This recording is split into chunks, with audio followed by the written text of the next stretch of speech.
There are very good numbers coming out of that program, but before I speak more about numbers, let me go quickly and tell you about our current implementation. So let's see. So X10 target environments, we run high-end systems. I already told you about those. Basically HPC-style systems, and then this is a major focus for us now. Medium-scale commodity systems, hundreds of nodes. Think of each of these nodes could be, 8-core nodes, or they could be 60-core nodes. Big fat nodes with half a terabyte of memory. That will work fine as far as X10 is concerned. But the main point is for a lot of commercial workloads, this is fine. There are some Hadoop installations that run at 4,000 nodes. And again, those are very useful when you're dealing with large amounts of completely raw data. But often when you analyze that data, you actually compress it down into matrices that can fit into the smaller system. And the big thing that doing stuff in X10 as opposed to Hadoop that you get is sometimes, depending on your application of course, but something like a factor of 10 improvement in performance. So if performance is what you want, then you might consider using X10 for that. Runs on developer laptops, Linux, Mac, Windows. There's an Eclipse-based IDE. There's also a debugger in development for the language. The compilation flow is more or less standard, but the main point here is that the compiler front-end takes your source input, gets ASTs, performs certain operations on ASTs, and then we have two code generation paths. One code generation path is going down the native chain, produces native code, lets you run a native collection of processes. The other generates Java, and now you can run in a JVM and a managed environment. And Mikio, I saw Mikio on Intel. Thank you. He is the lead of the managed X10 effort at the Tokyo Research Lab, and we're going to talk about this later today. So these are the two things, and now the big announcement that the team, at least in IBM, has been working towards for many months now, is that now we have released, this morning we have released the X10 2.2 version of the language. The important point about this version, somebody asked me what are all the new features. Here's the biggest new feature. There aren't new features.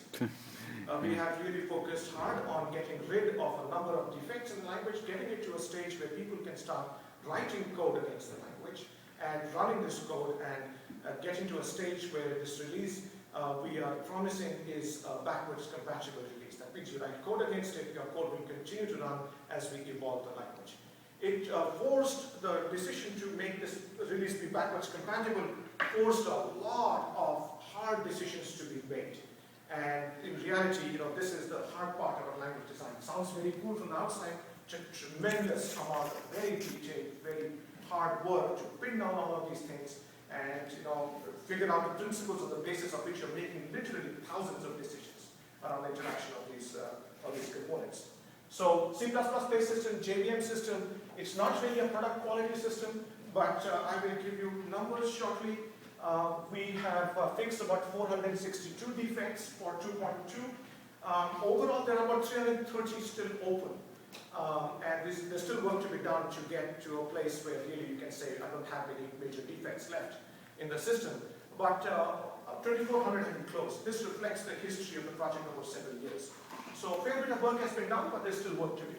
The main thing we did was we took out covariance and contravariance. I don't know if Nate is going to be happy about this or not. We took it out. There is some thought. We have designed an existential type constructor to replace this, but at this point I cannot say where it's going to get into the language. We know what to do when we have to do it, but there are some limitations on the number of people available and what to do, so it might not get in for some time. Didn't you were saying something? No, just awake now.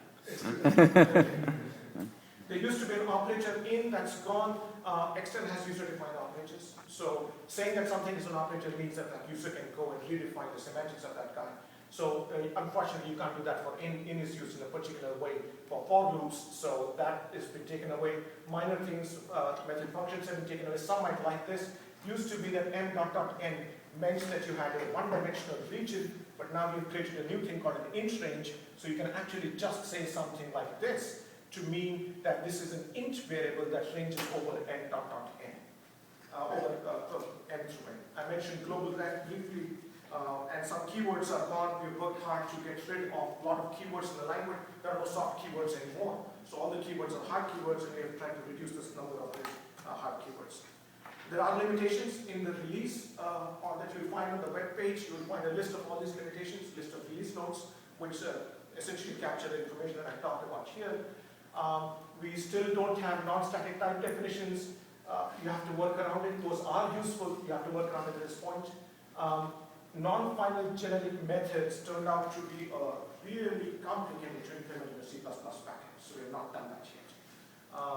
And it's complicated enough that we might need to reconsider what we are doing with our design in this space. SQL has certain limitations. Only a single-place execution is supported, but on Linux systems, you support multi-place execution, both in Java and in native execution. For many people coming to X10 for the first time, this is a gotcha. And we will do something about it. We just couldn't fit it in this release. And the gotcha is that the runtime is using a busy wait loop. It is doing some kind of a fork join scheduler. So it's looking, each of these workers is looking for work even when there is no work. So you might come in with an expectation that, look, if there's no work, you should be using the CPU. That's a valid expectation. The way to meet that expectation is to have some kind of a back-off, which says, I will look for work, I didn't find it, I'm going to go to sleep. And actually, we worked out a very general scheme for this that was part of our PPOP paper earlier this year on lifeline-based scheduling, but not been implemented yet. This will get fixed at some later point in time. There's a whole list there that you can go look at. I will very quickly, I am out of time, let me quickly mention the work going on. There's a lot of work still going on in the group to support sync-style work stealing. Right now we have fork join style work stealing. I'm afraid these might be code words and I don't quite have time, but there's going to be a talk today from people at ANU on implementing live freight stealing. So perhaps that will be the time to talk in more detail about the differences between fork join and sync-style work stealing. There's work that David Cunningham walked in. He's going to be talking a little bit later about the X10 to CUDA compilation. This is still, this exists. You can get it in a release and download, write code, run it on an NVIDIA GPU. And there's still more work to be done that hopefully David mentioned what still remains to be done. A major piece of work we're headed towards for 2.3 is actually being able to interoperate between the managed and the native clouds. And this we think is going to be a big step for the system, because today people in the Java world face this issue that they have no nice way of getting out to accelerators, GPUs, or in fact even FPGAs. And what we, without going down to C++ and things like this, and the path that we are pushing is that you can write your code in X10, a language that looks and smells and walks very much like Java. But we have a native code compilation path for it, and through that you can get to CUDA compilation and so on. And once we get this multi-mode execution running, then in fact part of the compilation is running on the native heap, natively, part is running in VMs, and those two parts communicate with each other using the X10 runtime. So you will pay some to move data over, but when you move data over from the managed heap to the unmanaged heap, you can run tons of compilation on it. You don't have to do a fine-grained move over with little bit stuff and move it back. So we think this is going to offer a very attractive framework for people who want to stick to the Java-like system, but they need to access BLAS. They need to access CUDA to get the matrix multipliers running really fast for, again, various business analytics kinds of applications. So I have minus 2 minutes, and okay, let me just mention these 3 things. And I don't think we have any talks today that address them, but there's a lot of work going on in the IBM group on X10 in this area, and that is building application frameworks, building libraries, and actually using X10 as a target language for high-level domain-specific languages. This is, the big point here is Hadoop, again, gives you a certain point in the performance resilience spectrum. It's very resilient, terrible performance. We believe that the MapReduce model can be implemented quite efficiently with certain in-memory ideas. And the core X10 implementation of it is a couple of 100 lines long, which gives you map, gives you reduce, gives you the same sequential overall flow of control that MapReduce programmers are used to, but gives you 10x better performance or more depending upon the particular application. So one application framework that we're working towards is a main memory MapReduce implementation effort. Another effort in our group has been towards building a global matrix library. So think of it as you've got, again, business analytics domain, sparse matrices are really critical. Sparse dense as well, but sparse in particular. So we built a library in X10 which enables you to create very large sparse matrices, perform matrix multiply, cell-wise addition multiplication, so on and so forth. Here is an example of a page rank computation expressed in a MATLAB-like language with operations on matrix multiply and cell-wise addition and so on. Here is an example of the corresponding code written in X10 using the global matrix library, where essentially there's a one-to-one correspondence between the operations there and appropriate method invocations on the appropriate objects in X10. And the key point is we get very good numbers. So these are numbers, and now also another major point to make here is now for once we are in this context where we can write one piece of code and get numbers for running this piece of code in native stack on top of InfiniBand, or on a native stack on top of TCP, or in a managed environment in Java on top of, unfortunately today we only support TCP in a managed backend. That should change in the future, and we'll get InfiniBand access also to the managed backend.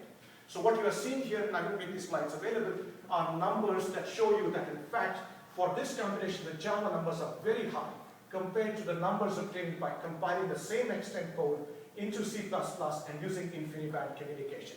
And here, this reflects more accurately that, in fact, the percentage of communication going on in this computation is substantially high for Java, and it is minuscule for the InfiniBand native computation. So there is work to do here for the Java team to try to get the Java numbers closer to the numbers for sockets. These are yellow numbers, closer to the numbers for sockets, which native sockets.